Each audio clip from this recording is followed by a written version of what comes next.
Welcome, ladies and gentlemen, to the much anticipated episode of the Heel Hook Show. With myself and Eddie, we are here to finally stop all the talking about it, because this is the last time we have to do any kind of breakdown, any kind of looking, talking about it.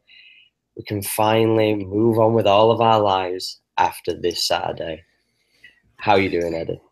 Man, I am live as fuck on this bitch. Dude, look, I'm fucking ready for this shit to be over. I'm fucking ready for this shit to be over. Look, you go on every website, 90% of the shit on there, clickbait included, is McGregor Mayweather related. And it's not even just the MMA website. It's not just the boxing. Everybody. It's not even just the sports websites. You're talking legitimate everything. Like Monster. I know these guys are all, sponsors and stuff like that, but it's everywhere. It's ridiculous. And look, honestly, it's a credit to those two guys, right? Yeah. For being able to hype up a fight that much.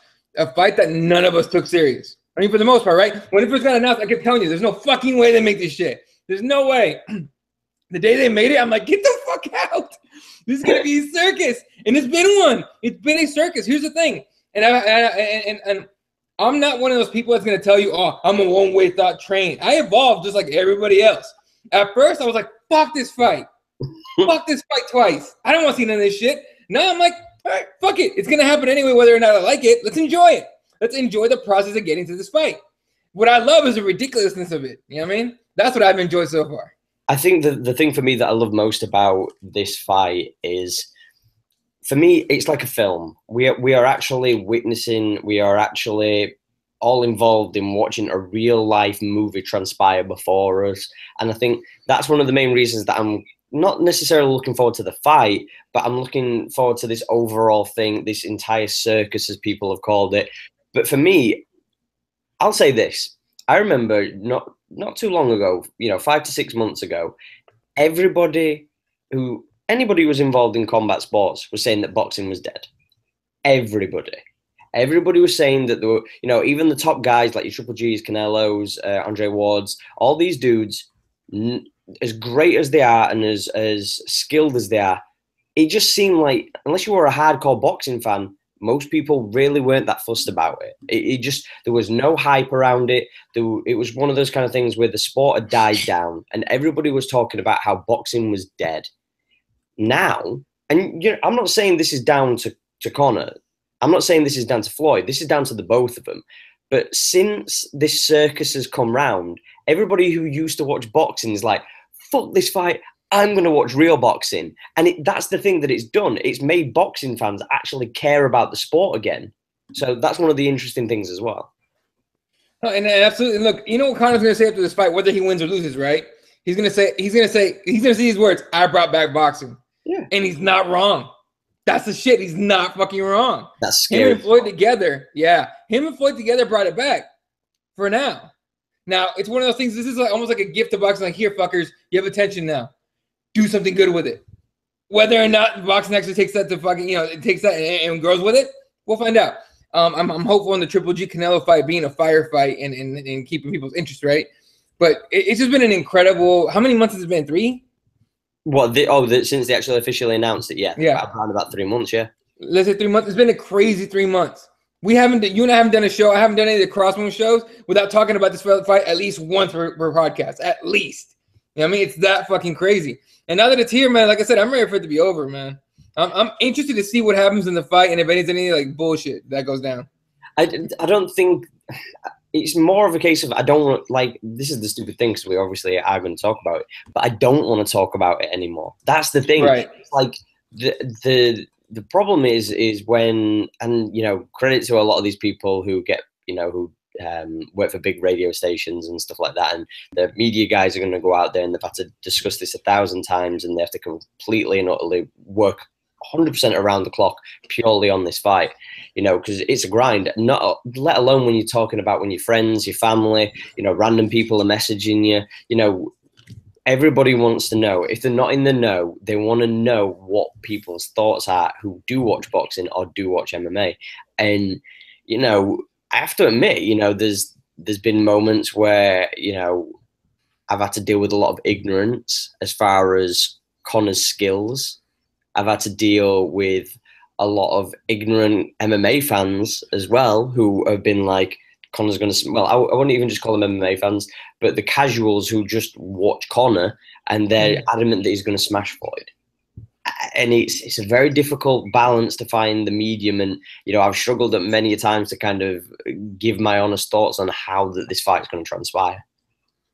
Yeah, it's kind of crazy. Just like you said, if you talk to some people that know boxing, almost always swear that Floyd's going to win.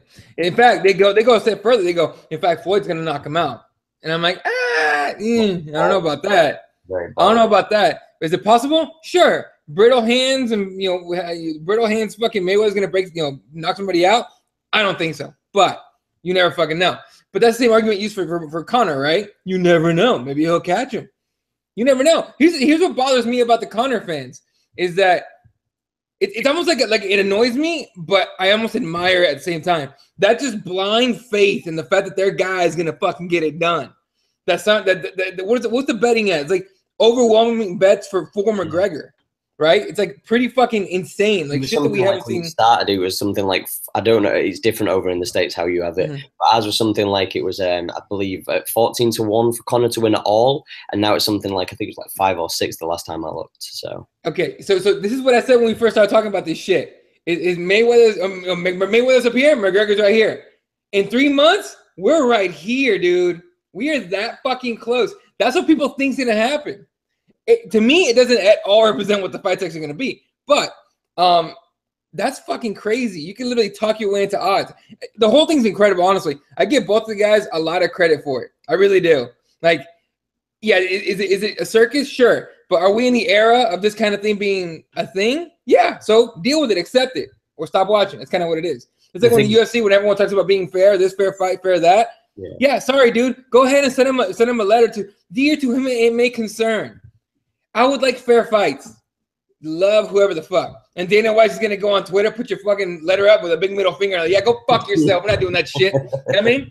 It's just what it is. So you gotta work with what you got. So it's a weird time, and I'd like to see. I'm more interested to see what happens after this fight, whether or not they keep making fights like these in the UFC or in boxing. It'd be kind of crazy. The weird thing is, though, with the whole boxing thing for me personally, is we're seeing a lot of boxing fans not respect Conor at all for any aspect of his game, whether it be, you know, I've done it myself, taking the mick out of the warm-ups and all that kind of other stuff when you've seen him like flailing his arms and getting loose and stuff like that.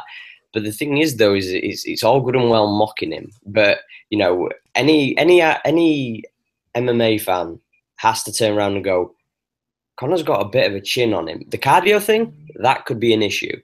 The cardio thing could be an issue, but as far as like how he balances it out for going 12 rounds as opposed to, you know, the shorter amount of rounds with longer obvious stints, but you don't have to deal with wrestling. You don't have to worry about kicking. You don't have to worry about being kneed and kicked in the legs whilst you're in the clinch. There's a lot of things that you're not having to worry about. So there's not as much strain on your body being mentally prepared for a takedown, trip, or, you know, all the grinding that can, you know, ensue during an MMA bout. Now, for me, that's the only thing. How does Conor manage his cardio? That's one of the main things that I look at. But I also go, if he can take shots and he can take stiff shots from a 500-pounder in Nate Diaz, then Floyd's little flail, little hands, come on, bro. If you can take shots off somebody, you know, who's a lot of people consider in MMA one of the better boxers, if you can take hands from Nate, the power from them, I'm pretty sure, you know, he can handle Floyd's. Now, with that same thing said, I know people are going to turn around and go, yeah, but when he hit him with that 1-2, though, he had him sprawling. Yeah, he also had, like, zero gas. Like, zero gas. Like, yeah, I'm not saying that's a problem. It didn't rock him, but he did rock him. But he also put himself in a very bad position to get caught. We don't usually see Conor getting caught, so. His movement, the little touch butt shit was gone by the time Nate rocked his ass. I mean, look, and the thing is, I said that shit right after the fight. I was like, Conor went way too hard for the knockout. He was going way too hard to knock out a guy that hasn't been knocked out. Maybe he got rocked real hard once by Jeremy Stevens, I want to say. Yeah. Yeah. No. Yeah. No. Thompson. I'm sorry, Stephen Thompson. No, fuck. Who's the guy that went to fucking I thought it was Bellator? Roy McDonald that fucked him up. Oh, he didn't rock him and knock him out though. Someone hit him with a knee. He's in fucking Bellator now. God damn it. Last name's Thompson. What is his first name? I'm gonna pull him right now. We're going. Elaborate your point. Anyway, so him, yeah. So he hasn't been knocked out though. So like out cold, and that's what Conor was trying to do. And so I remember tweeting out during the fight like, "Ooh, this dude's gonna gas himself out. He's fucking throwing everything into every punch, and that's a problem for your cardio, right?" And so in the second round, it was like he started throwing these 1-2s, trying to throw a left hand harder, and he was slowing down. He wasn't moving as well as he was in the first. Nate started to catch him, and I was like, "Okay, Conor might be fucking up here. Nate's just gonna put pressure on him, tag him up." I did not for a second he was gonna drop him or rock him. I thought for sure he's gonna end up beating him on points or something by in the third round, in the second and third round. But when he rocked him, I was like, he wasn't moving at all. Like he was not moving. Like Conor's fucking funky ass movement, that touch foot shit, in and out. Like I love when you say that touch foot shit, but it's just literally just good head movement. I know, but I like to fuck with the Conor fans. I know they're pulling their hair out right now. So anyway, yeah, but his movement was gone, so he got caught. This is what happens. It happens to anybody. It really can't happen anyway if you're not moving. I mean, shit. Ask every Coach Edmund fighter ever. That head movement, that bullshit. Yeah, they need that shit over there. They don't have it. But I don't know. Look, end of the day, and I hate using that word phrase. End of the day, just like you said, with no need to worry about takedowns. Don't have to worry about kicks. Don't have to worry about the submissions. It's a one-dimensional fight on purpose. That's the fight. Just hands, right? My problem with that is it's a very narrow focus that Mayweather is a master of. And we've never seen Conor box. But here's the thing. I fucking after the Aldo 13-second knockout, I was past doubting this motherfucker. You know what I mean? Because I was one of the ones that said there's no way he knocks out. I said he might beat Floyd or Jose Aldo, but he's not knocking out one of the greatest, if not the greatest featherweight of all time. 13 seconds later, I'm like, what the fuck? You know what I mean? Exactly. So, so people were like, oh, Mayweather's gonna fuck him up, right? And I'm like, he might beat him, but fuck him up. I have a hard time saying that as an MMA fan, especially as an MMA fan that's seen this dude fight fight every fight that he's had in the UFC I've watched. You know what I mean? So it's I don't know, it's fucking weird. And my pick hasn't changed, by the way. I'm still picking the same guy, but I'm pulling so hard for Conor. Like you have no idea. Like as an MMA fan, I'm pulling real hard for this dude. I just watched somebody sent me an interview with Derek Lewis, the Black Beast. Yeah. Saying that, man, I hope McGregor wins. Most guys ain't saying that shit. You know what I mean? I think the thing is though is there's a select few that are, but I think that they're the guys who are not scared to just say what they want to fucking say. There's some people that are very bitter, and we know that. Even Nate is smart enough to realize a win for MMA in Conor is the better thing, because not only that, he was fucking standing up for Conor. He was telling you saw that shit, right? Yeah. He was standing up for Conor. Nate's not a fucking idiot. All the people that want to call Nate a bunch of names, call him an idiot and everything, you guys are fucking morons. He knows what the fuck he's talking about. Taking all these boxing cats fucking talking shit. They're all one dimensional. Coming to a real fight, see what's up. You know what I mean? And he's right.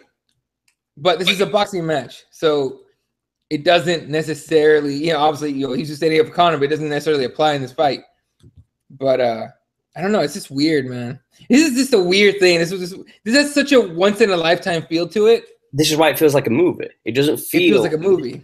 If you wrote, like I've said this so many times to everybody, but if you wrote a film and you was going to define it by some guy used to be on the fucking, welfare or whatever, and he's going to evolve on to being one of the biggest guys in a certain sport or combat sport, and then all of a sudden the guy who was the greatest, arguably the greatest of all time in boxing, comes back out of retirement to fight this guy and shows I'm going to show you who the king of fucking combat sports is, and these two guys fight in this one discipline where, the god of fucking boxing is going to fight the guy who's, well-rounded as far as combat sports are concerned, is going to compete in this one-off bout. You know, he's never competed before in a boxing bout professionally in his life. He has obviously boxed as an amateur, but the thing is, though, is we're looking and we're going, you know, sometimes movie endings happen, man, and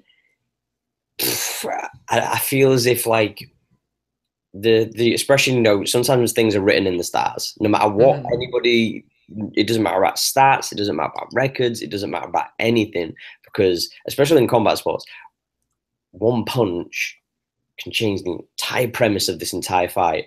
If Conor gets one shot off in that first round, it could really set the entire pace for that, because if Floyd isn't as quick as what he thinks he is in comparison to Conor, then we could see a lot of fear out of Floyd, because it's all good and well being defensive. That's fine. Yep. But if you're not even quick enough to hit Conor,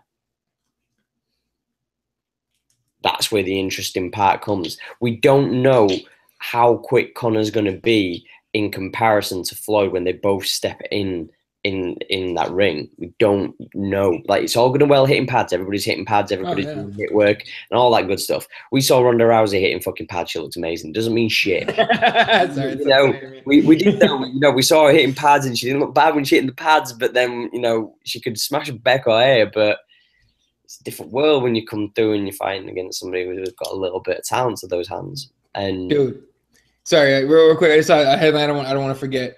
It says, this is from Business Insider. It says, a Conor McGregor upset over Floyd Mayweather could cost Las Vegas sportsbooks $40 million. 100%. $40 million. I can't say I'm surprised, because if you are smart with your money, you will put every penny that you own on Floyd. But by God, you're gonna feel an idiot if fucking Conor knocks him out, bro.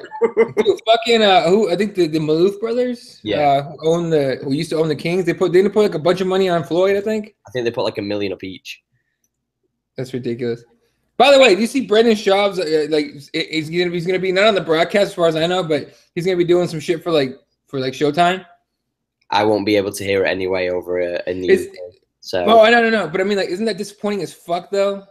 Yeah, but the thing is, though, is like, as sad as this sounds, when you have, you know, the #1 pure MMA podcast type thing, the only other person would be Ariel, and well, Dana shot real quick.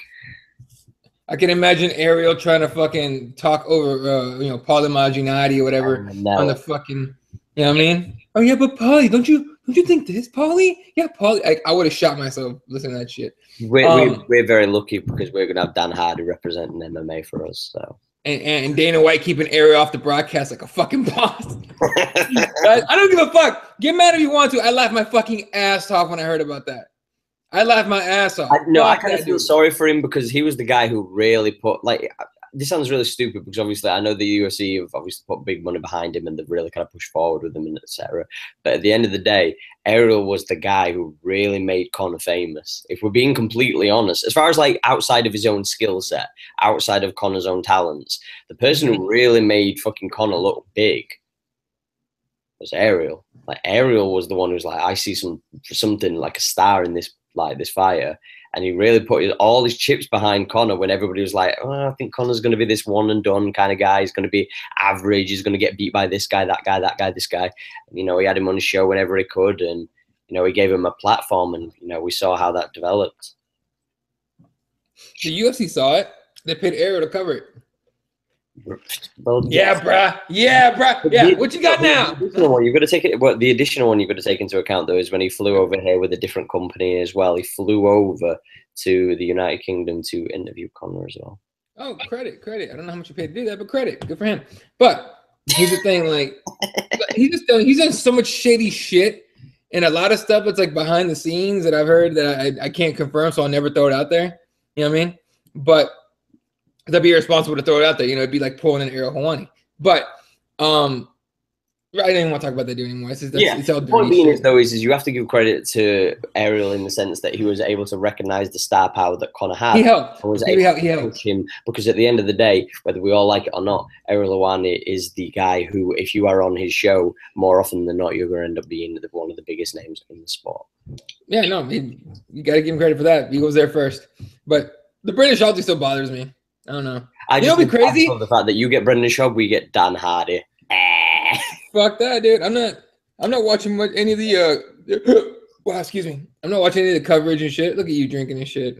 I still gotta go train today. Bad knee and all. But I'll tell you about that later. It was so stupid. But look, regardless, as far as this fight goes, man, it's gonna be interesting the next few days. I know they have a presser tomorrow. Don't they have like where they're all arriving today though? Because I saw somebody. That's already done.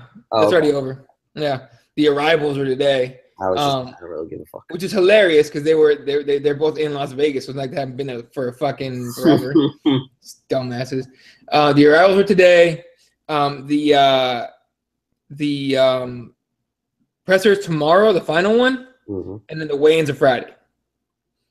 That's how it's gonna go. I like how this is something that I did read, that Floyd was like, "Oh, I'm a bit concerned that Conor's apparently weighing around about 164 pounds now, and he has to make it down to 154 pounds in 4 days." I'm like, do you not know what MMA guys do? Don't you? Yeah. You don't know what they do. Like Conor used to like lose 19 pounds worth of weight, like. That he would probably be around 164 probably when he used to come and fight at 145 in Vegas. Like, let's not be stupid here. I wonder how big he's going to be when he gets in the ring. I'm betting about 162. Yeah. 162. Because if you do boxing the weight cut the way boxers do, there's no way he's at 164 right now. Right now he's at maybe he's at 160. All I know is I don't know. I'm only basing this on, I know that certain organizations do this. I know that with certain boxing organizations, you have to they weigh you on the Friday, they weigh you again on the Saturday, and you have to be within a 10-pound range. Yeah, I wonder about what the, I know California adopted that for MMA, but there was something like that for a boxing bout recently. Yeah. Who's the guy in boxing who usually misses weight who fought recently? There was somebody who fought within the past month or two, and they've been quite notorious for missing weight. So they had. I can see his face. I can't remember his fucking name. There was somebody anyway who got weighed twice within 24 hours because they wanted to make sure that they didn't miss weight by the allotted amount. So. But the point is, though, is there is no way in hell that Conor is going to miss his fucking weight. Like, what we're talking about? This is Floyd games, man. He's playing the game. It's what he does. Just like when he goes into a press conference when he fought. He usually takes like the flag of the person he's fighting if they're not from the U.S. and he'll wear it on his clothing. He'll wear it on his clothing on fight night. Like, don't be surprised if Floyd Mayweather gets in the ring in Ireland flag colors. Do not be surprised if that fucking happens. I wouldn't do it. I don't think he'll do it. I don't think but if he did, to be doing it, to be quite honest, because you saw how there was one moment, and this is one thing. Yeah. At the pressers. That fucking presser where he had hold of the flag, and fucking Conor said, "You better fucking give me that flag, otherwise I'm going to drop you on the stage." And you just, there were a moment, and there's very few moments. This sounds really, really wrong, but it feels as if, for the most part, Conor does intimidate Floyd. There's just something from when I've been watching it that, whether it be that moment, whether they were in London and he actually touched his head and he grabbed hold of his head, and I was just like, you wouldn't let another man do that. You just wouldn't, regardless of the money and this, that, and the other. No matter with you is going to say like we're not going to fight. Before there's too much money involved in this. You'd at least move the hand. You'd stand up to him. You wouldn't act like a punk. You wouldn't sit there playing on Instagram like he was when he had his fucking head, like had a hold of his head. I just feel as if that maybe it's an overconfidence from Floyd. Maybe he's like, maybe it's a case of there is a little bit of fear. But I just know that Conor does something where he kind of invokes Floyd to act in a certain manner that bends to the way that Conor chooses to. Here's the thing about Floyd, so you mentioned the overconfidence. Didn't he have a video like a couple of days ago or yesterday? That he was eating like a Burger King cheeseburger or something like that. And people were like, "Oh, fucking Conor's making weight. This guy's over here eating cheeseburgers." He's confident as fuck. That's all he's trying to prove. He probably didn't finish that whole burger. He probably took a bite of it and gave it to somebody else. It doesn't matter. If he did, whatever. But it's show. It's a show. It's him going, "I'm not worried about this little guy. I'm not worried." Here's the problem: is everyone that's fought Conor has fucking done that. Even Dustin Poirier did some shit like that. You know what I mean? Diego Brandao was like, "Yeah, let's go over to Ireland and fuck this dude up." Who got fucked up? Right? I mean, like everybody got fucked up. Everyone's done it, and everyone has paid for it. Now, I'm not at all saying that Floyd Mayweather is a different level. There's levels to this shit, as they say, right? Floyd is a way higher level than anybody that Conor has fought. Why? Because he's undefeated. You know what I mean? He's undefeated. 49-0. You win 49 fights at the level that he's fought. Now, we could go into details about everything about who he fought old-ass Pacquiao with a shoulder injury. He fought everybody past their prime. He didn't fight anybody in their prime. Fine, I'll give you that. But it's a different level fighter. It's also a different game. So I don't know. It's weird. It's crazy. And I want it to be over with, but I'm going to enjoy it till it's over. I'm going to pose a question to you. Okay. Because I know that this is the thing that's kind of the sideways thing of going about it. How does Conor win this fight? If he wins it? If you was to say, like, without going into like the over details of certain technique, you know what I mean? But like, what are your keys for Conor to win this bout? All right. Well, Conor's got height. I think he's got 2 inches in height advantage. He's got 4 inches in reach. Okay. He's younger. He's bigger. So look, man, I boxed when I was a kid. Yeah, not all of us, but a lot of Mexican kids get put in boxing. That's just a sport of choice for my people. But I'm not an expert. I'm just not. I'll be the first one to tell you that. But I like Conor to use his range. I think Mayweather's gonna have to score, and they're both counter punchers. I don't think either one's gonna be above waiting. We might get that a little dance for the first half of the first round, maybe. I think Conor's gonna come forward. He's gonna try and get him, whatever. But it's just weird. I don't think Floyd wants to get in there with a guy that's used to clinching with people. You know what I mean?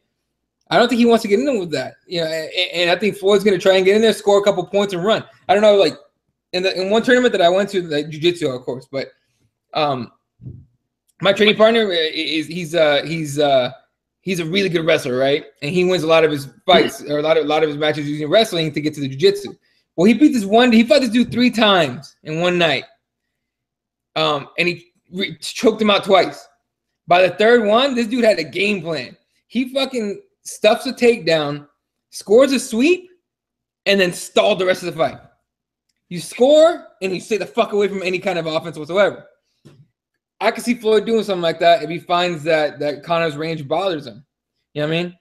It's really hard to imagine that Floyd's gonna lose this fight, to be honest with you. Well, that's the reason why I posed the question of how does he win? Because it's gonna have to be knockout, man. Say how Floyd wins. Points. Run away. I could have told you every fight, anybody who he fought, I could tell you how he's gonna win. Like that's it's like saying how's Damian Maia gonna win a bout. Like he's either single leg you or he's gonna pull half guard and he's gonna sub you. Like that's No, and here's the thing, Conor's gotta win by knockout, dude. He's got to. I just don't see him winning a decision, man. It's hard for me to imagine him winning a decision whatsoever. There's 2 points to that though as well. If Conor hits Floyd once, Floyd's never going near him again that entire bout. You know what? This is the major interesting thing.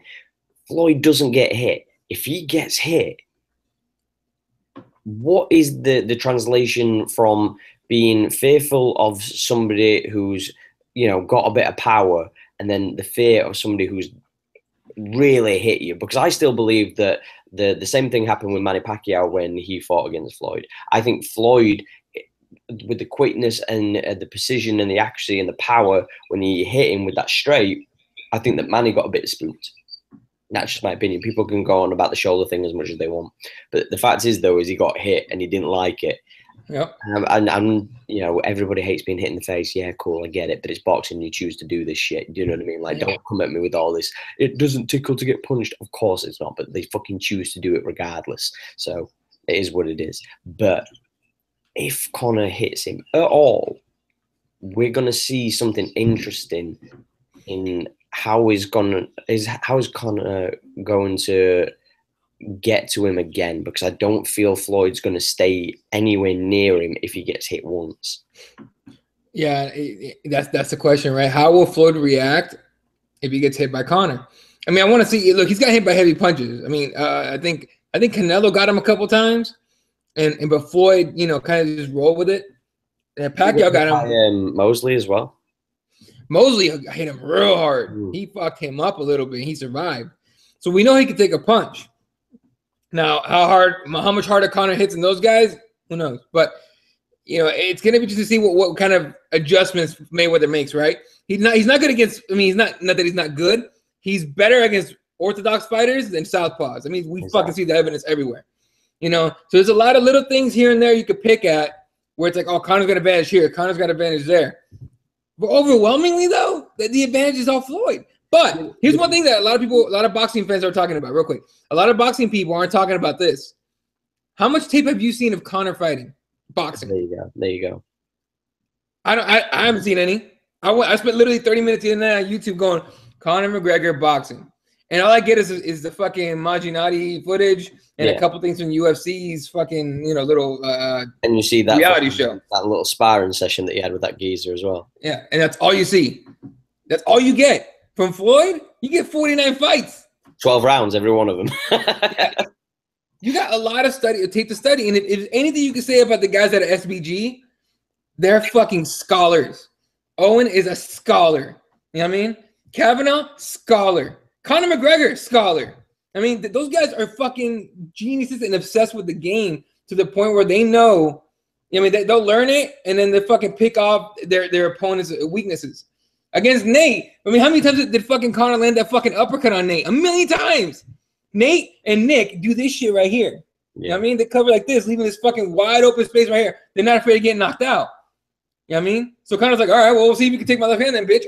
Over and over again. You know what I mean? And so they're smart, dude.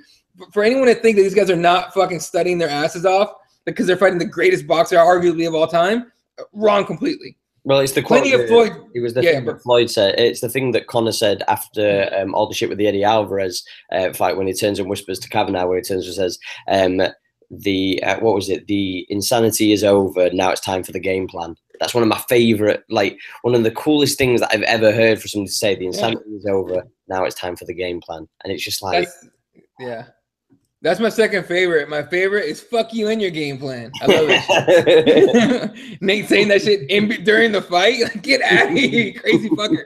No, but yeah, dude, fucking. I give a lot of credit to SVG guys. And John Kavanaugh is one of the fucking most mellow, humble motherfuckers ever. I mean, he doesn't get enough credit. And if you try to give him credit, he's like, "No, I'm just coaching, dude. I'm just telling him what I see here and there." Connor's the one doing all that shit.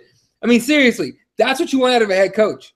100% what you want out of a head coach. Not this shit that Edmund did. Like, yeah, I created her. Fuck out of here with that bullshit. I think that's what you want. Is the fact that he's one of those people that he's the perfect counterbalancing character to Conor's. To Conor, yeah. He's the complete, in a sense, polar opposite. Like you see the other side. But with that same thing said, he has the most wicked, savage tweets ever. Did you see the one today with the Sky Sports one? No. What is that? There's an image of on the like on the screen where they have the graphics, and it has like one where it's Roddy. And it's like a picture of him stood there, stern, fucking scary Irish geezer. And then there's a picture of Kavanaugh, and Kavanaugh is just about to get fucking arm dragged by Conor during some sparring. And he turns around and says, "Set up." I was just like, oh my God. Like every time like we see something, like when he's been ripping into Paulie for the past 2 weeks, and it's just like, I just think he's one of those guys that he's a very smart guy, like you're saying. I think that, again, if anybody believes that these guys aren't as prepared as they could possibly be, Yeah. then I think they're going to be in for a very, very interesting night. But I'm still going to put my money on Conor.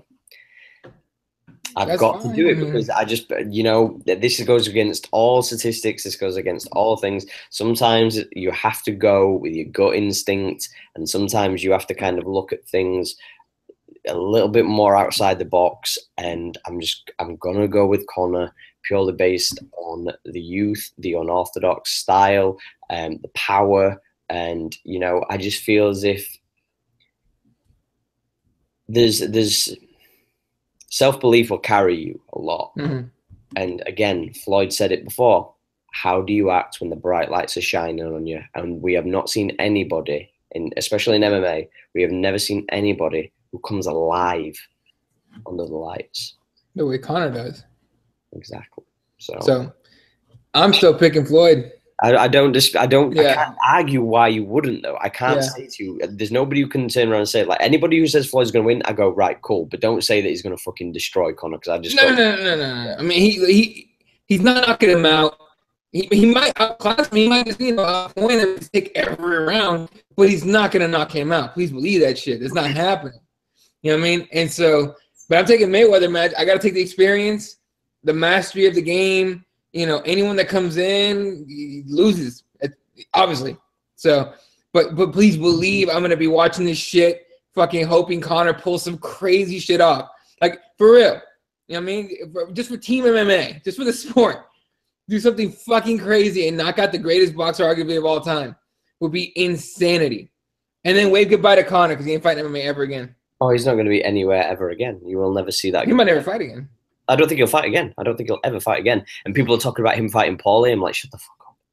That's not happening. If he loses, maybe. I don't think that'll happen. I think he'd get more money from fighting Nate than he would if he fought against Paulie. I don't know about that. He won't get 100 million, but he might get like 100 million fighting Paulie. No, he's not getting 100 million fighting Paulie. Well, there you go then. So you might as well fight Nate. That'd be the move, right? If he loses, he fights Nate. That's Okay, that's what I want to see, mind you. I do want to see that. But next, that'd be great.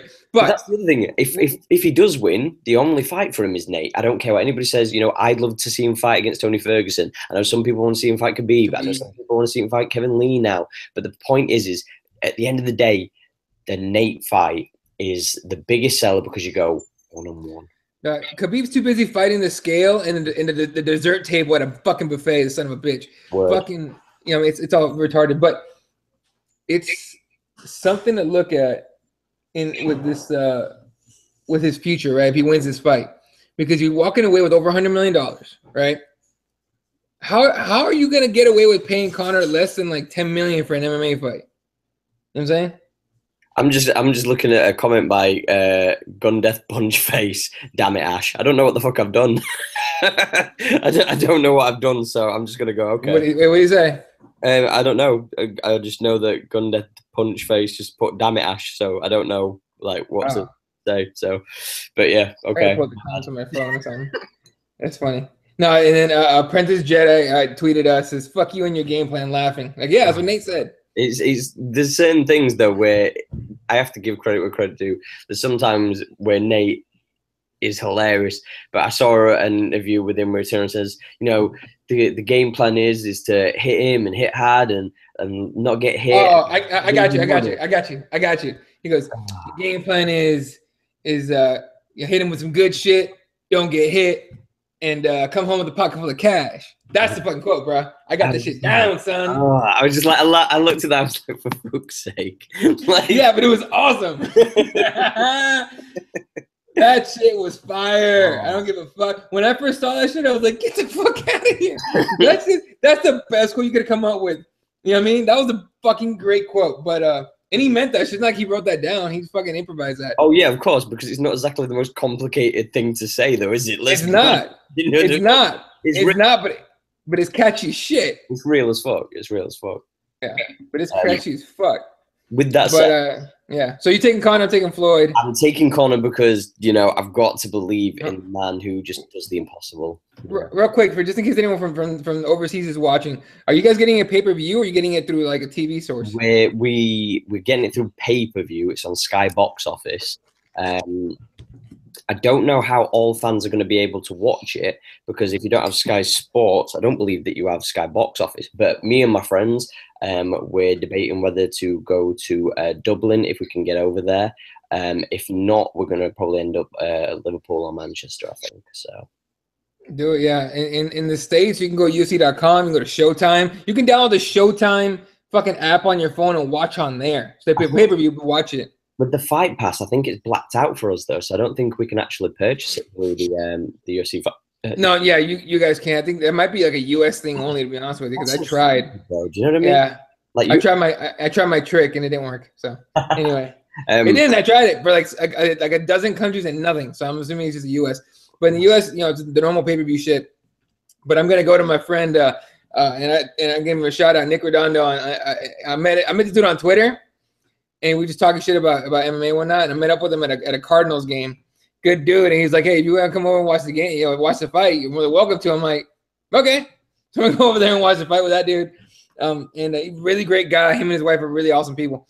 But we're going to go over there and watch that. So you're going to go to Manchester then possibly? Or probably? We're going to try, if I can get my passport sorted out, we're going to Dublin.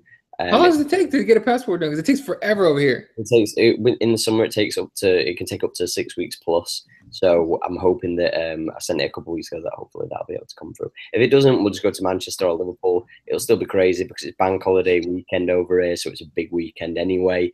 People will be partying and bullshit. We'll just get a fucking booth and shit like that, and we'll just kick it. You know what I mean? Like me and a few of them. Yeah. I was thinking about maybe doing a post-fight show, but it's gonna be hard to do it after that because I'm going to a party, bro. In fact, I'm not even doing live tweeting for this shit. I'm gonna be tweeting out like while I'm watching the fight, but I'm not live tweeting this shit like I normally do with other fights because I want to enjoy the experience. Plus, what's his name? Davis is fighting on the undercard. He's gonna be a bad motherfucker. I don't know what to even. I don't even know. I don't even know if I could put like. How could you? I'll put it this way. If Floyd wins, it's a post show where we kind of what happened happened. Like we talk about what happened. Yeah.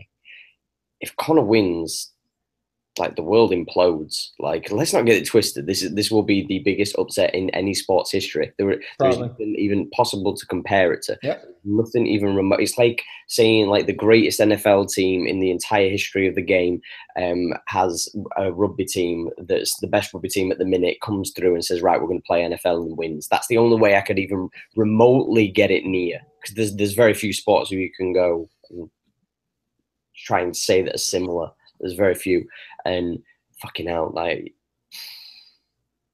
it'll be crazy. Now we'll see what happens, man. I probably won't be able to because it's a drive. It's like a 40-minute drive home after that fight. So I'll say this: if it does actually if he does win, if we're actually in Dublin, don't even bother. Go ape shit. Fuck it. I'm covered in whiskey. I legit considered driving to Vegas for it and watching it in Vegas. Because I actually know people that are going to go do that shit. But I was texting him like, hey, did you already get a room? He's like, yeah. And I'm like, how much you pay? It's like, you don't want to know. Yeah. It's ridiculous. So I have friends that are staying like an hour or two away from Vegas. And he's going to drive out there for during the fights and go to a bar and set up. But even then, just to get into the city is going to be like stupid. Like I would just like not even bother going. If people are like, if you right now, if you're watching this and you're like, I might go drive to Vegas, don't bother. It's the biggest event in like arguing in sport, and it's possible the fight might fucking suck. That's the best part to me. Like one of the funniest parts. Like I don't think it will suck, but it's possible that we get another Mayweather Pacquiao. You know what I'm saying? Yeah. Like it's possible. I don't think that's what happens, but that the possibility is there. You know what I mean? It's fucking crazy. Possible then. By the same account, he gets knocked out. Does fucking 13 seconds? Because if that happens. I'm just saying social media. I'm gone. I'm out. Okay. The other way though. Let's say Mayweather fucking somehow knocks Conor out. What do you think it said? Like is it gonna that'll be like right? You haven't even thought about that. I haven't either. I thought about that right now. The reason why I exhale to that is because I look at it and I go, how do we react to that? Because if a boxer knocks out an MMA guy in a boxing bout, we go, oh yeah, okay. Like we can kind of appreciate that, you know. Mhm. If he does it in like fucking 10 seconds, then fucking Conor's done. Like as far as like the legitimacy of being a bit of a bad motherfucker kind of flies out of the window a bit. What you So I say? just saw a quote that says, Brendan Shaw say he expects more out of Conor than Maidana. Dog, shut the fuck up. You know what? That's your guy, man. Just He's not my guy. I no, don't know him. he's an American. Like you just. Oh, this motherfucker. Now we're pulling that card. Hey, I'm just. You know what? Right. The big difference is you know when have you seen any of the things that Dan Hardy's been doing with Sky Sports? Have you seen any of the? He's done great. I'm a huge fan of his work. Oh no, I'm just saying though. Like the difference, it's just hilarious to see. Is you see, Brendan Schaub going, I bet a dick pic. I bet a dick pic. And then you've got like Dan Hardy who's going, well, one of the key things is going to be that, like he likes to fight with that Philly style, with the shoulder roll and but in a southpaw stance, that just creates a pocket. You know what I mean? Like he's breaking down the styles, he's breaking down the punches, he's breaking down everything like articulately. Your guy's talking about dick pics. It's fucking sad. That's our guy. God damn it. That's what bothers me. That's why I'm wondering why Showtime thought they should bring this fucking asshole in. He doesn't analyze anything. Ever, by the way. No, but like, ever. If you watch the Big Brown Breakdown, he doesn't break shit down. No, he doesn't. Ever. When he talks about his storyline, there should be Big Brown storyline breakdown where I just talk shit that you already fucking know. That's it. That's what it should be called. The worst thing in the world is he is tapped into a market of mainstream fans. Yeah, that's about it. And honestly, a lot of the look, I disclaimer, I watch the Big Brown Breakdown. I really do because I like to get I watch like Robin Black and Dan Hardy, and Brian Stan, those guys, Dominic Cruz. By the way, congratulations, Brian Stan, for moving on from this shit. We'll talk about it in a minute, but no, relax. But and be done with the game before it's done with you. That's all I'm saying. But I like those are the guys that I go to for analysis, especially Robin Black. Okay, he's a little nutty. He's way nutty. He's way off his fucking rocker for the most part. He fucking freaks out way too much, but he breaks shit down. And then when I want to get the idiot's point of view, Brendan fucking Shaw. Okay, you know why? Because then I'm ready to go to the bars. I go with my friends that know fighting, Robin Black type of analysis, and then the retards, the just bleed retards. Big Brown fans. That's what that is. That's why I'm ready to go for the bars after that shit. But yeah, it's yeah. Another guy to check out is Dan Tom as well. He's fucking the MMA analyst on analyst. He just congratulations to that guy. Got picked up at MMA Junkie. Good job, Dan. I've been following this motherfucker. I don't follow him on Twitter, but I've been following this motherfucker's work. I see it all the time. It's good shit. Congratulations, dude. He's one of my favorite guys to look at, like when he breaks down things. He's one of the very few guys who I actually look at and go, this guy legitimately knows what he's talking about. And I like Junkie got a good dude. Yeah, there's certain people that you look at, like you say, like Robin Black and other people like that they really articulate and break down the actual fights themselves and don't just talk about the underlying things. Do you know what I mean? Which is fair enough. Like I don't mind people doing so, but don't claim to be an analyst. That's the be all end of it all. Don't claim to be an analyst and not break down the fights. That's my only problem. Yo, someone tweeted out this video of Paulie and Conor talking. I think today. Whoa! I think Paulie. I'm gonna have to watch that. It's at Big Tone MMA, my homie Tony at Big Tone MMA tweeted that out. I'm sure everyone does it, but that's where I see it right now. I'm gonna watch it after the show. Yeah. Anyway, I totally lost my train of thought. But yeah, MMA, Dan Tom's a shit. And Brian Stan. So he's leaving UFC commentary, and that fucking sucks. He's one of the better ones, in my opinion. That being said, by the way, UFC, if anyone in UFC watches this or somehow stumbles into this, or maybe like Dana White's looking for another Conor video to gag on, and he somehow watches this instead, okay? Please bring in Dan Hardy. Don't fucking bring in that Todd Grisham dude to take over Brian Oh, Stanley's be job. nice. Get over it. He used to be a fucking WWE guy. He did some kickboxing analyst like work and commentary, and then he came to the UFC. Get the fuck out of it. So, all you're fucking hating just because he used to be a WWE guy. Get the fuck out of here. Stop it. I'm kidding. No, you know what? Todd Grisham got brought in on him, but yours doesn't start on Mario Ranallo for fucking being in WWE's fucking network right now. Is he really on there? Still? He was the SmackDown commentator. Now he's in NXT, which is their development. I thought what's his face? Bradshaw. Big asshole. I thought Bradshaw fingered him out of fucking WWE. No, I don't know what the crack is with that. All I know is literally. I don't know what the crack is, but all I know is he apparently he won't be working on SmackDown. Yeah. He's working in NXT, the developmental, which he does a ridiculously well and good job. I just sent you a little video as well of Conor starting with everybody. I'm watching it. Who's he fucking like trying to fight? Some Brazilian dude? Fucking body. Yeah, but who is that guy? That's what I want to know. He's just a fan. I think it's just a fan who probably said something sideways, so he said "fuck you." Okay, so he's wearing a Brazil shirt that says I can't fucking read it. He's moving too much. He might be an Aldo fan. Good luck. That's definitely a Brazil shirt. I'll tell you that much. I can't tell which is the actual guy that he's actually starting with because there seems to be a load of guys. The one guy, one guy right there. Yeah, the one guy he's like aiming at. Yeah, there's the one guy he's aiming at. It might be, you know the guy who he flipped off. You know the one when he jumps up on the cage after he knocked out Aldo and he does. Oh no, that's not him. I have that face memorized. That shit was hilarious. I wish that was the guy. I wish that was. I wish. Remember that guy is like, he's like, I'm gonna be the one to beat you. Like, shut the fuck up. You're not gonna get in the UFC. Shut up. It's heartbreaking. But the main thing I want to throw out there, apparently, it was a heated exchange between Paulie and Conor as well. That's what I'm saying. There's a what? There's a heated exchange. The one that stood top friendly was kicking off and shit. Yeah, and Conor has his like hand on his shoulder and shit. They're talking. Don't forget to bring your balls, Conor. Oh, they're right in each other's faces. Man. They're like in each other's faces about to fight. What the fuck? Are we talking about the Paulie? Hold up! There's a little fat white dude that was at the fucking media workout. That little fat shit. Who is that? Paulie looks like the Paulie out of Jersey Shore from the angle that I'm seeing. Paulie ain't fighting. Please believe that shit. Just let that shit go, ladies and gentlemen.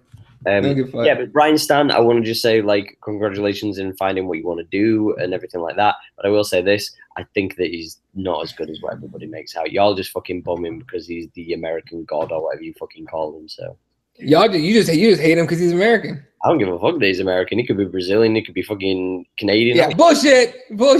I hear the bias in your voice there, Ash. What the fuck? I don't give a fuck if he's. I absolutely hate the American, but I'm a big fan of fucking Joe Rogan. No. And all the other fucking Americans that you guys got.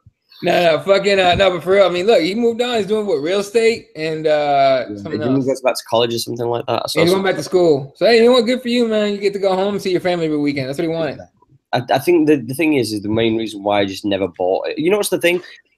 I don't know. I feel as if he's always trying to control. Like him and DC, it always seems like they're trying to control when they're on commentary. They're trying to run everything, and it's like that's not your job. You're the color guy. Like your job is to give the opinions and whatnot. Like you're not supposed to carry the show per se. And sometimes they overstep the boundaries sometimes. And you know, for me, I think Dominic Cruz is fucking amazing. He really treads the line where he's not trying to control. He asks opinions. He's not afraid to kind of go, oh, I think this and he's working for this. What do you think? You know, John or Rogan or what? You know what I mean? He poses the question, and I like that interaction between the three of him, Anik and Rogan. Yo, real quick, and I know this is an MMA, and I just want to mention it real quick before I forget it. The Cavs and the Celtics know how Kyrie Irving asked for a trade. It's gonna be short, ladies and gentlemen. Don't worry. I'm sorry. No, I'm not huffing at that. I'm huffing because it's just like this is like going on longer than the fucking Conor Floyd thing. Well, right now the Cavs and the Celtics are talking about Kyrie Irving for Isaiah Thomas in a package. That's interesting because then he's got to play LeBron 4 times a year. Good job, dipshit. Have fun with that, motherfucker. You know what I love the most though? Everybody's talking about Is it Paul George? Supposedly being tapped up. Paul George for The for Lakers? the Laker thing. Yeah, like that's all kicking off, but nobody's saying about like the Lakers potentially tapping up LeBron James. Like, that's another one where I'm like, come on, guys, like. Yeah, at this point, I don't put anything. I don't put anything beyond anything past LeBron James. He could go to LA, and that would suck. That means he's in my division, so I would blow.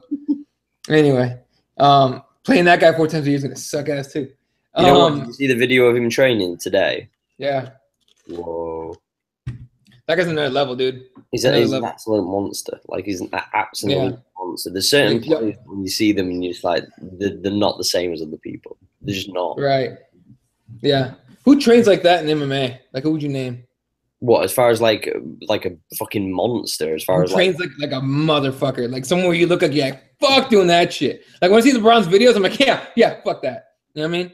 This is gonna sound so stupid because I know he was probably juiced up to the gills when he was doing this. But when I used to see the old training videos of Brock Lesnar's, like when he used to be training in the fucking farm and that, he used to be carrying these big ass logs and shit, and he was just jogging with them and stuff. I'm like, you're just like, what the fuck am I watching? Like, I'm watching a white boy do this as well. Bear that in mind. Like, I'm used to seeing athletic, like different ethnicities, but white guys being jacked as fuck.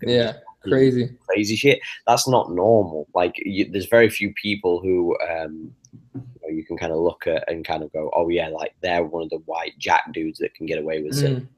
I don't know. As far as like ridiculous like cardio and stuff like that, as far as like their training, I haven't seen anybody who does ridiculous training, but I would love to see Clay Guido's training regimen. It's got to be crazy, right? That dude's fucking maniac. He's got to be just running around, jumping. Maniac. Like, John Dodson's a fucking monster as well. He just fucking runs. He just gasses out. Yeah, but he runs around flipping off his shit and fucking shit, and he's crazy. He's pretty crazy. But there's nobody who I look at and go, you know, they're ridiculously, you know, athletic and stuff. I think, you know, you've got to shout out the Diaz brothers, you know, triathlon motherfuckers. Like, that's no joke. Yeah, no, it's not. You know who trains? Wait, what? Who would you say? Besides Nick and Nate, because I've seen the kind of shit they do, it's like triathlon shit is how they train. It's fucking ridiculous. Besides them, I've seen videos of Kane training before he fucked himself up. He might have fucked himself up because of this shit, but some of the shit that he does, like, first of all, everyone made fun of Tony Ferguson's form and his deadlifts. I've seen Kane using like kettlebells and doing like kettlebell swings in awful form. He's going balls out and awful. Some of the shit he does is just bullshit form. Fire that trainer today, please. If you didn't already. John Jones in there. John Jones? No, I wouldn't put him in there like that. I think this guy's mostly talent. Up until this last fight, mind you. Until this last fight. Fucking deadlifts, though, when he was like 235 pounds and he was just fucking deadlifting. Yeah, I mean, okay. Fucking, you can name 5 heavyweights that could do that thing, too. Yeah, but what I'm saying to you is, though, is when you look at a lot of heavyweights, they're not built with the same frame. Like, certainly. I was talking to one of my friends who's, you know, he's big into his like weightlifting and bodybuilding and whatnot, and he was saying like John Jones with his frame should not be able to lift up the amount of weight that he was lifting up with the technique that he was using. It was like he's lucky he didn't break his back, break his legs, because he's not built like that. Like, you know, we're comparing him to other fighters because obviously like, his legs compared to like mine are gonna look cute. Like, they might even look compared to your like little stubby legs, they might look fucking huge. But the point being is, though, is you just talking shit because I don't pull guard, bitch. I do takedowns like a man. Your legs aren't long enough, bro. Your legs aren't long enough. No, you're right. You're absolutely right. Can't even lap your legs around. But the point being is those, you can't even play close guard. So what are you even talking about? But John Jones's legs are thin compared to most athletes his size, and you know, he was still able to deadlift that big ass motherfucking weight he was lifting. I think it was like 500 pounds or 600 pounds he was lifting. 500. Craziness. By comparison, I can do 445. Yeah, but you're like 5 foot and like 6 foot wide, so it's fine. 5'10" at best. Fucking yeah, I know, it's kind of crazy. But as far as, you know, Kane's videos and then what Nick and Nate do is fucking crazy as far as training goes. But who knows? What's up? I'm just looking at the fucking comments, and it's just like Nick's going crazy. It's like, y'all seen the scuffle and then gun dead punch face. It's like, Nick is here, delete this video. Nick is like, basketball is for you weak assholes. Basketball is nerd shit. Gun dead. I gotta check this out. Like, this is funny shit. Basketball is for the weak, you assholes. Basketball is nerd shit, racist. What's up, Nick? What up, Gun Dad? You guys are the shit. That is funny as fuck. But anyway. Anyway, all right. Oh, bro. What else is there to talk about? I just want to bring up something as well, because in line with the high amounts of training and stuff like that you was talking about. You mentioned, I think it was in the last episode, we was talking about a documentary. Oh, yes. Finally watched it. The Icarus documentary that's on Netflix. Yeah. Holy crap on a cracker. If you haven't watched this shit, go watch it. You're going to need 2 hours, but go watch it. You will not believe it. You're not going to pause this shit unless you have to go pee that badly. It's fucking crazy.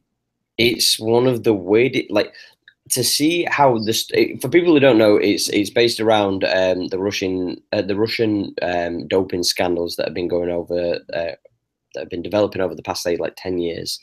And it obviously backlogs for the years prior that obviously there's been tainted urine samples and whatnot. But it goes from literally a guy who wants to just, win a bike competition at professional level, and him being linked up with certain somebody, and this certain somebody actually turns out to be a really big deal. This is all live footage. It's not like actors or any bullshit like that. This is legit people. This is legit footage. This is all 100% real. Like, this isn't like a what do you call it? Is it a bio documentary where it's like they're not actually right? It's literally everything is raw. It's them. And yeah, it's Brian Fogel is a producer and director. He's he starts off as the subject of the documentary. And you watch it, and slowly but surely, you're like, what the fuck? And then it gets to a certain point, and everything just turns upside down. And the subject of the documentary changes completely. It literally is, this guy stumbled into a gold mine with his documentary, the way he ended up. So I was sitting here, like, was it last Saturday? Yeah. Just like fucking around on Netflix, and I saw this Icarus, the fuck? And I watched the trailer, and I was like, fuck it, I got nothing to do. I watched it, and I'm sitting there going, holy shit, I think I hit you right away. I'm like, you need to watch this Icarus shit. It's fucking nuts. If you have ever, been interested in, like USADA and everything like that, I think it's highly important as sports fans, as combat sports fans, especially with everything that's going on in our sport. I think it's incredibly important to watch and kind of learn about some of the shady shit that happens in doping, because you won't believe what you'll see in this documentary. I was literally at some points I was looking and I was just like, this seems like so much effort for potentially so little rewards. All right. Like, you look at some of the smaller guys in the UFC that have been caught and suspended and fired and all the rest of it. These guys are, probably spending their entire pay package from fighting in the UFC for another cycle to fight in the next fight. Mm-hmm. And then they end up getting caught. Yeah, it's fucking crazy. It'll give you an eye opener into how easy it is to cheat. I wouldn't say it's easy. I would just say that, there's ways it can be done. It can be done. Like, you can cheat. Yeah. But you've got to be ready for, at some point, no matter how far down the line, you're gonna get caught. Regardless. This is a question I wanted to pose to you that I've been saving since speaking to you earlier on about this documentary. If you had to name, because obviously we know that JDS got popped for a for a fuking diuretic, man. Yeah, come on.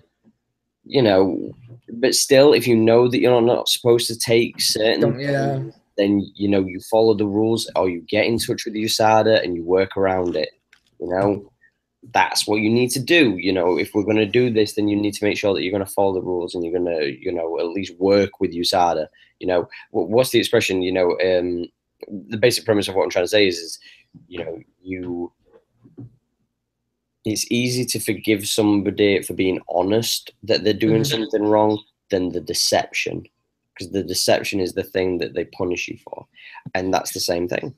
Yeah, you always get more shit for lying about it than you do, you know, doing it. So, you know, for me, I just kind of hope that we don't see any more people kind of trying to worm their way around it, because, you know, now we're looking at, you know, for instance, Ngannou potentially fighting against somebody else. I wonder who. That's what I want to know. Apparently, there's rumors of, is it Vulcan? Is it Vulcan? Vulcan? Is it Vulcan or is Vulcan? It the other dude? I always forget the name of the dude.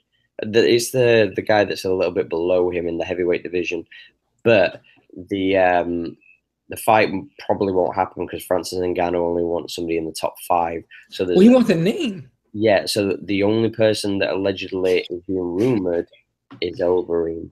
Yeah, and Overeem's not doing that. Please believe that shit. You'd have to pay Overeem a ridiculous amount of money.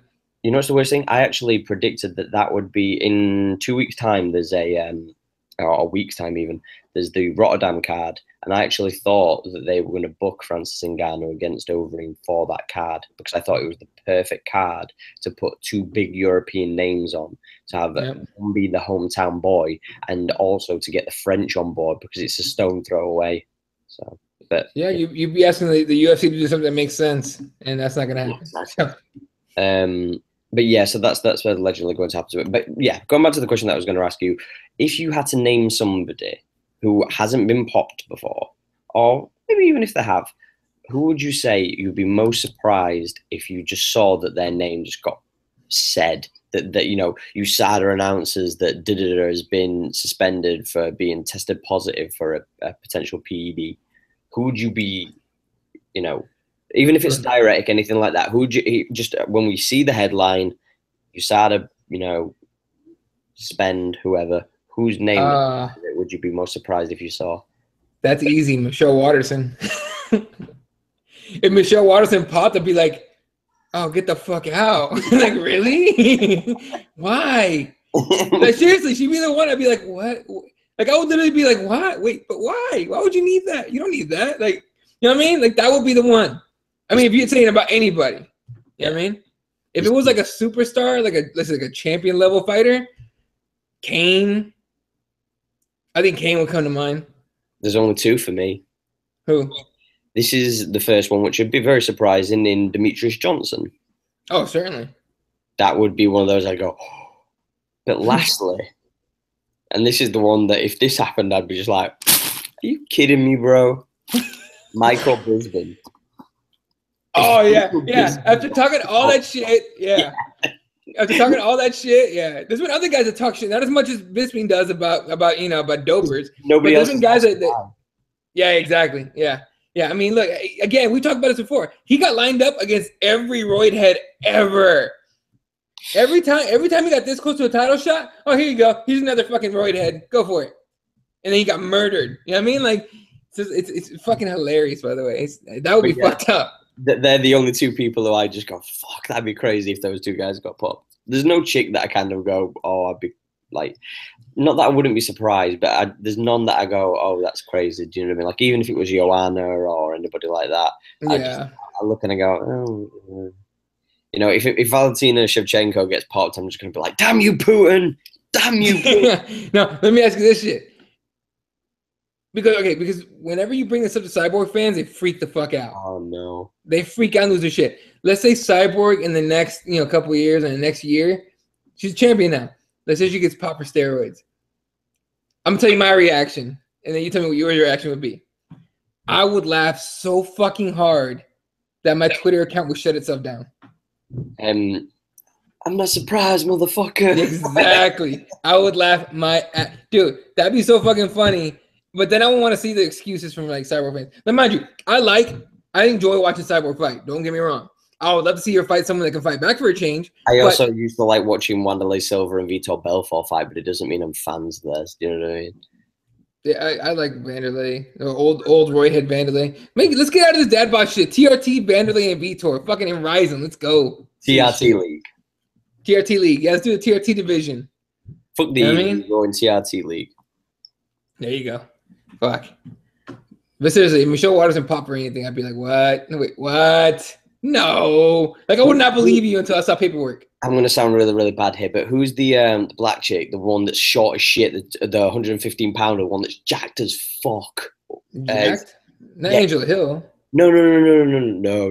I'm talking like she's like 5'2" and she's like just fucking tank. She has no neck. She's like the Bobby Lashley of the strawweight division for women. UFC strawweight? Yeah. Oh shit. I can't think of that name at all. Bro, I'm gonna find this chick because this chick is legit like fucking like craziness. She's tiny as well, but she's like ripped as fuck. But you said black chick? Yeah. She's tiny. Okay, Well, oh my days, they're not gonna have the. Oh no, I don't want that. Oh man, no weight classes. God damn, UFC's fucking. I got you. Joanna, Tisha. Oh, I'm in the rankings. That's the wrong place to go. Yeah, that's where I started, and I was just like, well, yeah, definitely don't need that for sure. I don't know. Look, who would it be? I'm trying to find any like black chica to pull up. It's not there, is it? Yeah, struggle fighters. Let's see. We're totally driving everyone insane right now. Whoever's watching. Sorry. Everybody's watching. We love you guys, but we're trying to find this chick who is jacked as fuck. If you want to slide in the fucking comments, though, for sure, let us know. Yeah, fucking A. Oh no, it's not her. Tiffany Masters? No, I don't think it's Tiffany. No, it's not. Tiffany Masters is not black. No, dude, I don't know who you're talking about. I can't find her. I'm sure she was. There you go, Danielle Taylor. Danielle Taylor. Did she just lose? I don't know, but she's 5 foot and she's 115 pounds, bro. I'm just saying.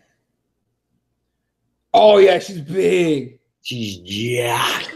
That chick is ripped. Holy shit. But 5 foot. Think about that. 5 foot and she's 115 pounds. That's insane. Never know, man. It might be natural. You never know. No. Whoa. I'm not saying it's not natural. Right. I'm just saying she's small and she's jacked. Like she's like Jessica Andrade. You know what I mean? Like you look at that chick and you go, bro, like you big for that weight division.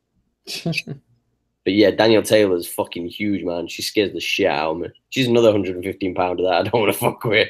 No, I wouldn't either. Do you hear about I don't know if we should even talk about this. It's kind of stupid. Go for it, bro. Don't be scared, homie. No, it's because I don't have anything much to say about it. What happened with Kaylin Curran? Who? Kaylin Curran. You know who that is? UFC strawweight Kaylin Curran. The name is just not. Look her up. You'll know who I'm talking about. Hold on. But she just got married, and supposedly somebody leaked some nude photos of her. Oh, right. And I know who you're talking about because Angela Mangana tweeted something about because she lost her last fight, didn't she? Controversial, but not controversial. Like either way, people could look at it and kind of go, you know, it could have gone either way. Could that fight? Is Angela Mangana still in the UFC? Yeah. Really?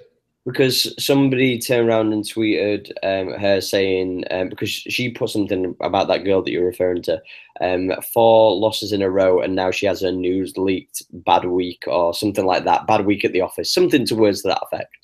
And somebody tweeted her saying she's got the same amount of losses in the UFC as you, and she went, no, only 2. And he went, well, you're going to release your nudes anyway. That's fucked up. Yeah, man. Man.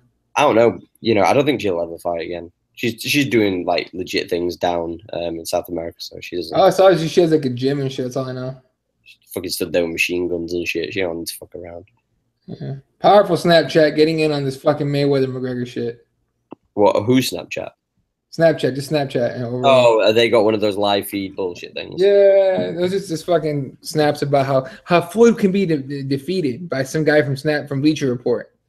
Oh Christ! Have you seen? Did you see the post in one of our newspapers? By the way, which one? The Daily Mail. I think it was Daily Mail. Was it no. In the Daily. Come on, where the fuck are you? Oh no, sorry, it was the Mail on Sunday. My apologies. This is a direct quote. In bright red, the question posed. Is UFC like KFC? What? Wait. gets better. Okay. Not quite. It stands for Ultimate Fighting Championship and is a mixed martial arts. They fight in a cage and there aren't many rules.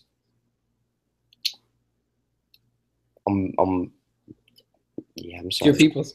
That's your people's. I'm sorry, dude. Yeah, but you have Brendan Schaub who's offering out a dick pic, so. Okay, you know what? We'll call it even. How's that? Just, I'll lay you know, KFC, UFC, okay. Probably knows about the same much. The guy who wrote this probably wrote the it probably was Brendan Schaub who wrote that when he were over here. Just throwing it. What was that picture actually? Thinking about that, it could actually have been Brendan Schaub, that quote. He was I don't know. Hold on, let me find him on your. I'm trying to find him. You know that picture that you posted? Was that a Daily Mail? Oh, Mail on Sunday. Hold on. I'm trying to find it. That was the Mail on Sunday. It could have actually been Brendan Schaub. Could have that? Who wrote? No, it was the Daily Mail. Okay. Oh, okay. Yeah, I have that. Hold on, I could pull that shit up. I found it now. It was the Daily. Okay. But I was kind of thinking then, holy shit, the actual article I could have been reading then was actually featuring Brendan Schaub. Yeah, it was Brendan Schaub. It said, "Is Brendan Schaub the lone voice of reason amid a tidal wave of hysteria and ignorance?" Link in bio. It's from their Instagram. Oh no, it's from Schaub's Instagram. Where I got it. Yo, man, they're selling Brendan Schaub. He actually knows what he's talking about. It's scary, isn't it? Yeah. Do you think? Well, huge curveball. Do you think he takes Brian Stan's position? Who? Brendan Schaub. No, fuck no. Hell no. No, get the fuck out of here. No. Hey, I'm just saying. Best friends with Joe Rogan. Slide in there. No, that's not happening. What would you do if you did? Dana White hates Brendan Schaub. Dana White hates everybody, but especially Brendan Schaub. Who do you think he hates more, Brendan Schaub or Ariel Helwani? Oh, now you're making it hard to. Ooh. One became successful without him, and one became successful because of him. So it's kind of like, fuck. Yeah, you know, both of them had turned on him, but he had a hand in. It's gotta be Ariel because he paid Brendan. Yeah, because he paid him. I mean, he paid Schaub too, but not that much money. Yeah, he was getting fucking chump change doing that UFC Tonight thing. Yep. Oh my days. All right. I'm trying to pull up any kind of like headlines we can talk about. I'm just looking at the poll. I'm just looking at Ariel's account just because. I'm blocked. Yeah, you can't. Sorry, dude. You know, it is what it is. I'm good with it. Oh my days. I'm just amazed, to be quite honest. You know what weirds me out? Why Artem Lobov is still a thing. Hey, to be fair, he did. I'm not saying he did well, but he stopped Rose when he fought Cub. No, yeah, he did. He could take a punch. I'll give him that. Very well to compete with somebody who's what, third in the rankings, second in the rankings. Compete with him's a little stretch, by the way. But yeah, well, I'm just saying this. Did he survive 5 rounds with him? And right, he survived. But is Artem Lobov even in the top 15? No. Think about that. That's something you have to take into account. I wonder if Conor could knock out Artem Lobov. Probably not, because he's still around. Telling you. Anyway, so because here's where all the clickbait articles are coming out. Apparently, the four cornermen for Conor has been finalized. Owen Roddy, of course. John Kavanagh, duh. Tommy McCormack was the cut man, and fucking Artem Lobov. Who's Aslan Daly, asshole? Where's Paddy Holland?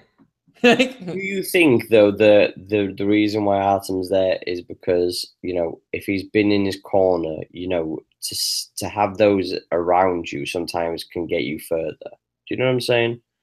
I know what you're saying. No, I get it. I'm just saying it's kind of funny. Like yeah, but it's not like he's Dennis there, has it? Do you know what I mean? I'm glad that if Dennis is in the corner, I'd be like, what? Why? He's gonna walk him out. He's gonna walk him out. I'm telling you, he's gonna be the for Conor. When they walk out, you have Dylan Dennis singing like "Baby." You think Nate walks out with him? You know that. By the way, that's a bet. By the way, I don't think Nate walks out with him because me neither. But that's a bet. Yeah, there's bets on there that will Conor or Floyd buy each other. Like, How stupid is that? Yeah, very. Like, Yeah. I just want to say to all of you or anybody who watches this before, after, during, if you genuinely think that either of these guys are going to bite each other during the fight, kill yourself. Because, like, come on. Come on. Let's be completely and utterly fair here. You know, these guys are fighting for millions. They're not going to bite each other. Like, come on, let's go. Oh, a positive note, by the way, though. Matt Hughes doing jiu-jitsu only 2 months after being hit by a train. Can we just throw that out there? That's pretty good. That's great to see. I was, you know, like that's one of those guys where when you didn't hear any news, you kind of like he would come up every once in a while. And you and I were talking about. I'd be like, yeah, you heard anything about Matt Hughes? Like, nope, nope. It's like, ugh. It's been a good week because also apparently Ric Flair is doing well. He's out of the induced coma. They did some surgery on him, and he's awake now and responsive. So that's another beautiful.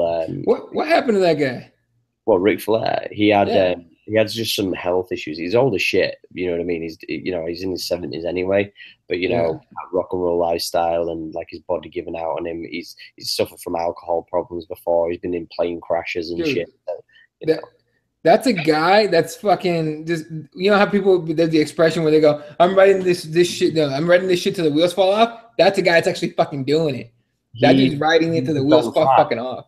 He's the Don Fry of WWE. Well, and Don Fry just got fucking had health issues, right? Not too long ago. Exactly. Like, still does. God bless that Ric Flair's okay, because that was one of those moments that I was just like, I can't. Like, there's certain people, there's bad people. This sounds horrible. There's bad people in this world that'll outlive a lot of the good. Right. It's kind of heartbreaking when you look at certain people who have passed and you go, God damn. And for me, Ric Flair is one of those people. People have certain opinions of him. It's whatever. But I think like Ric Flair is one of the most iconic people in a lot of media. He has. I don't know too much about like American football, baseball, and all that kind of stuff. It's just not my thing.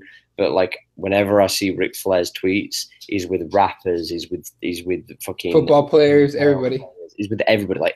Everybody loves Ric Flair. Like Ric Flair is like a god amongst people. Like he is one of the guys that everybody wants to hang with. For me, it was Robin Williams, a comedian. Really? For me, that was one of those that hit home, dude. I was like, oh no, like that was one of those guys that I watched, like because I fucked around with some stand up when I was in college and a little bit in high school before that, and that's one of those guys that that I idolized. I was kind of like, that guy, he gets it. You don't have to, do some crazy setup to a joke. You know what I mean? You just fire him off like a machine gun, just ba ba ba ba ba, and just keep the fucking audience going. So like he was your role model, like Brian Callen was your Brendan Schaub. Bruh, no, don't do that, bruh, don't do that. No. I agree with you though. Like there's people like him, and the main one that hit me, and I know I'm gonna get the look. But for me, one of the big people when they passed away was Jackson. Michael Jackson was one of the big ones for me. Oh, certainly. I was like, that was one of those moments where like there's certain people that transcend whatever they're in, and I know I've been to places and whatnot where I've seen kids putting on jukeboxes and putting on playing on their phones and stuff. They've been playing Michael Jackson songs, and I'm like, that's insane that there's like 6, 7, 8 year olds and stuff like that. And you've also got to look how we revolutionized music, dancing, music videos. He's one of the ones that I kind of go, holy shit, that's insane. But I think the biggest one by far has got to be when Muhammad Ali died. Like that one. Oh, it hit. It wasn't unexpected, so it wasn't like he, But it sucks that he lived a lot of his life, like a good chunk of it, like in just kind of shitty quality of life. He would have never said that. He'd have been like, I'm fine. But, it sucks to see it, But, yeah, when, was it Chris Rock does this joke? You were talking about, good people and bad people, still living, all that shit. Chris Rock does a joke. He goes, Tupac dead, Biggie dead, Vanilla Ice still alive. Like, only the good rappers are dead. I mean, he does that bit. But, no, I agree. Yeah, man. When Muhammad Ali died, I was just like, you're talking about somebody that was not even just a sports icon. You're talking about a cultural icon. He was. People were like, "Oh, he made history." No. He is history.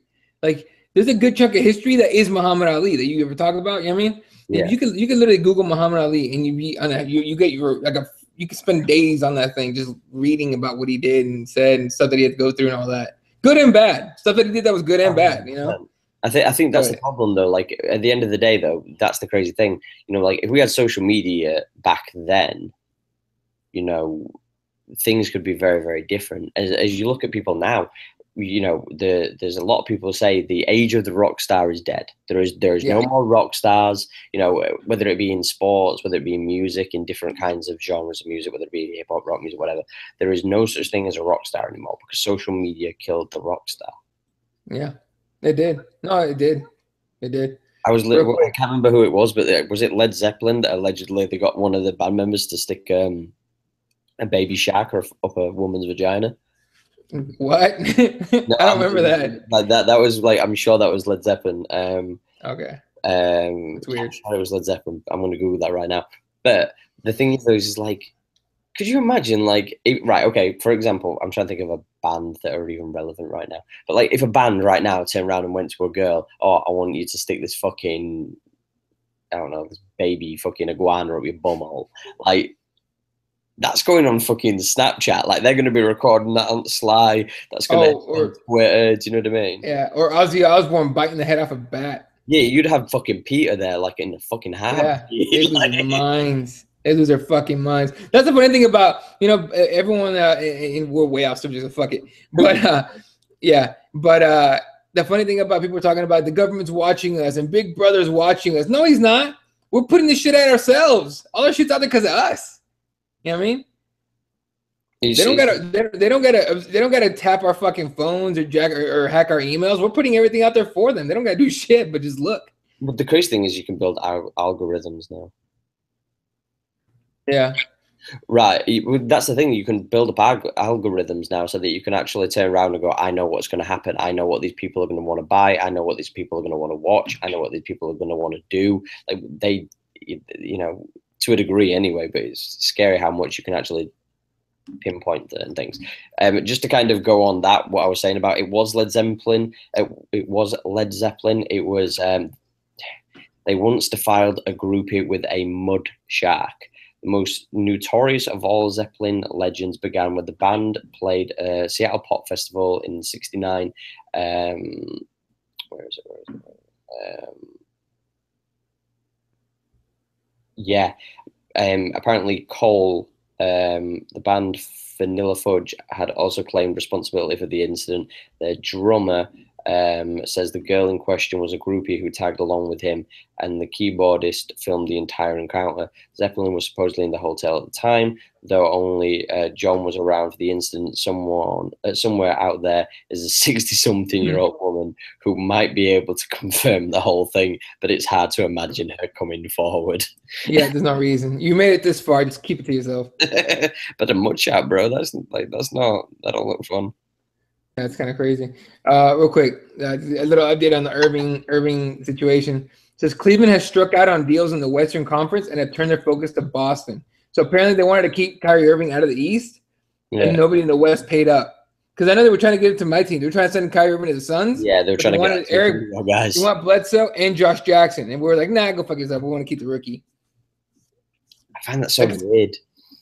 No, Kyrie Irving's not a franchise changer in the West. In the East, he is. I agree. I agree with you. It's just I'm just looking at this from a perspective of like how certain other sports work. Yeah, it's weird. Because like if you said like you've seen the thing with Neymar going to PSG and he's gone to Paris and stuff like that, and it's like they're going to build around him, and he's like 25-year-old and stuff, and the same age as so it's going to be one of those. I don't know. I just find it very weird with basketball that they don't do the same kind of methods of building around a certain player and whatnot. I know that the West is absolutely stacked, so it kind of makes sense that they'd rather send somebody over to the West to deal with their problems. But I don't know, man. It's a strange one. I just don't understand why you'd really want to leave a guaranteed potential opportunity to win the championship. Who knows, man. Because maybe he doesn't. He probably doesn't think that the Warriors they could beat the Warriors. Yeah, but the thing is, though, is LeBron's going to leave next year anyway. That's the other thing. That's the reason Paul George was like, I don't know about going there either, dude, because they do my league. Carmelo Anthony took them off the list of places to go. Now, if they figure out this whole Kyrie Irving trade thing, supposedly the trade is potentially Isaiah Thomas, Jay Crowder, and some centers, Zeke or whatever his last name is. Jay Crowder is a nice piece. He's a solid piece, actually a pretty solid piece. But that better come with like picks and money and shit, because that's not enough in my opinion. That's going to be it's the picks that's the most important thing. But if they get Isaiah Thomas, he's leaving next year too. So they do this trade, and it's going to be like you have to win the title next year. Like you have to, because otherwise it's over. This is make or break for Cleveland for the next 5 to 10 years. Jesus, that's the thing though. Like with a team that doesn't have history, you're never going to really be bothered about playing. Right. You know what I mean? Like I know that you guys have what do they call it, the luxury tax. Yep. So that kind of helps, but fucking hell, if you don't have a history, and this happens in a lot of sports, especially in football, like a lot in football, a lot of people would rather leave the team that they're doing well with to go and build a franchise with a team that's, not necessarily doing too good, but they really want to kind of play for that team because it's an iconic name, even if they might be dog shit. But yeah, it's just kind of insane, to be quite honest with you, to see that like nobody really wants to do that with basketball. They just kind of want to build around a few players. I mean, but like in the sense of, the how could I put it? With, say, for example, I'm trying to think of what to put it. Like you get one player like that seems to be your star player, and then you tend to add like a few players that are rookies around them to kind of build around them, and then obviously they evolve, they get better, and you try and keep the team together. And you know what I mean. You add any new pieces that you can, and you get rid of any excess that you don't necessarily need. Where as opposed to trying to just get like a 3 or 4 great players and say, look, we're not going to pay you all ridiculous amounts of money, but we're going to have the best team, and we're going to build a team. And kind of like the Warriors, like the right. Warriors is kind of, like building a star team and then going from there. It used to be that you would draft a guy, right? And you build around him, just like I said, right? Yeah, exactly. Now it's like you need 3 of those the same guys. You need at least 3 now. Exactly. You know what I mean?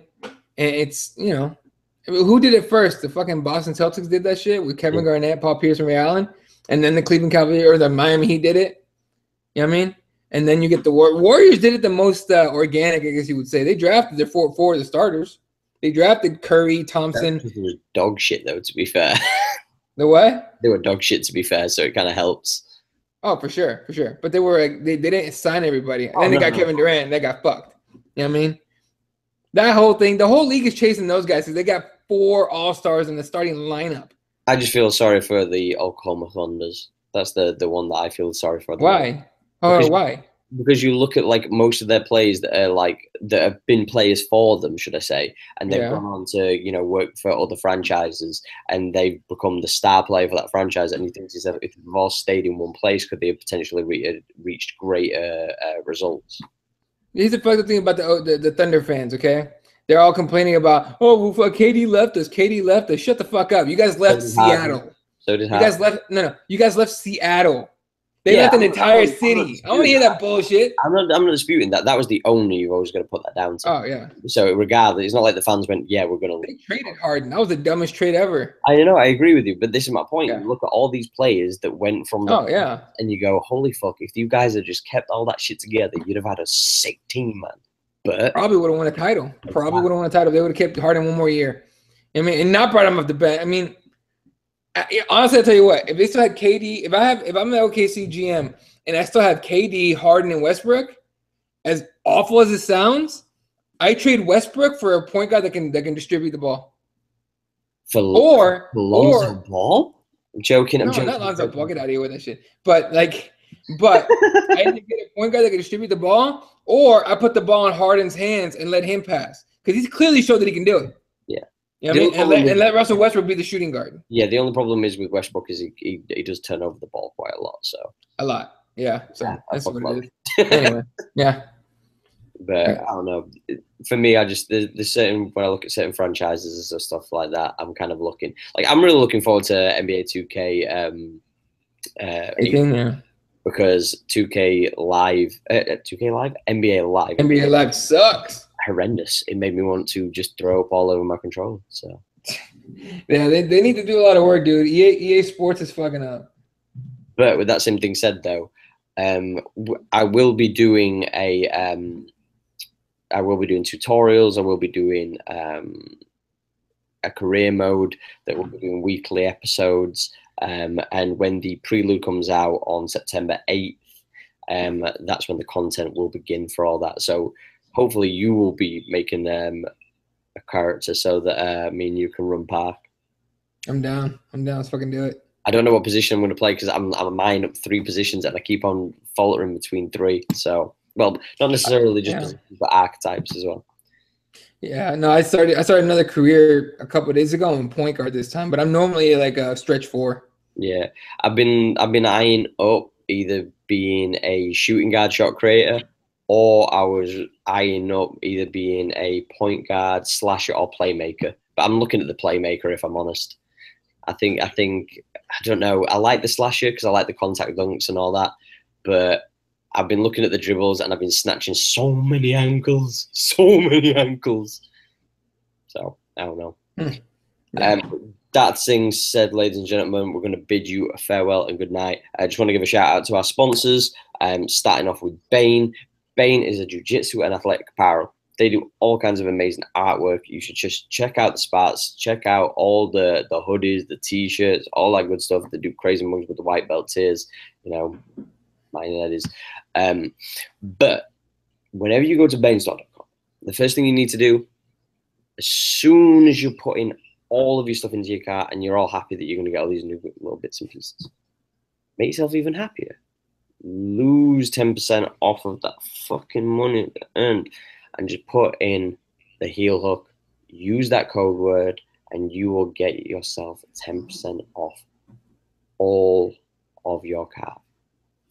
Secondly, I'm going to give a shout out to Receptra. Receptra do hemp extracts and tropicas. The droplets with the CBD oils are amazing.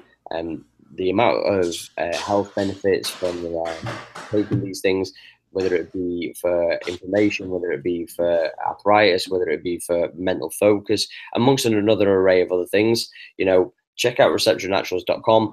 If you are in the States, that's RECEPTRA, naturals.com. If you're in the States, if you're in the United Kingdom and Europe, you want to go to RECEPTRA, receptraglobal.com, and put in the code word, the heel hook, for 10% off. You can find me at Asher Lamprey on Twitter. You can also find me on Snapchat at just Ash Official, and you can also find the Heel Hook Show on Twitter, which is at the Heel Hook Show. You can find us on iTunes, you can find us on SoundCloud, and those are also just the Heel Hook. Same logo, all that good stuff. You can find us at Twitch, which is Twitch TV/the Heel Hook. Additional to that, just make sure that you hit this with a like. Make sure that you subscribe. We love you guys. We're going to find you, Eddie. Follow me on Twitter at Elo31. Of course, the page is at CrossOnesMMA and CrossOnesMMA.com. Get all the videos. You get, ladies and gentlemen, you got today, you got tomorrow, and you got Thursday to enter our Madden 18 contest. That's all you got left. That's all. That's it. 3 fucking days. So hurry the fuck up. Like, get in. Yeah, get on your shit. Get on your shit. Because Friday afternoon, we pick out the 2 winners. It's gonna be live on our Mayweather McGregor pre-fight show, and that's that. And then you're done. And then we're not gonna have another contest for probably till after UFC 215. So get in there like swimwear. Don't be scared. Yeah. Yeah. And of course, shout out to Represent. Go to repcrossmansmma.com to get yourself some good gear and help us out as well. Appreciate all the support, ladies and gentlemen.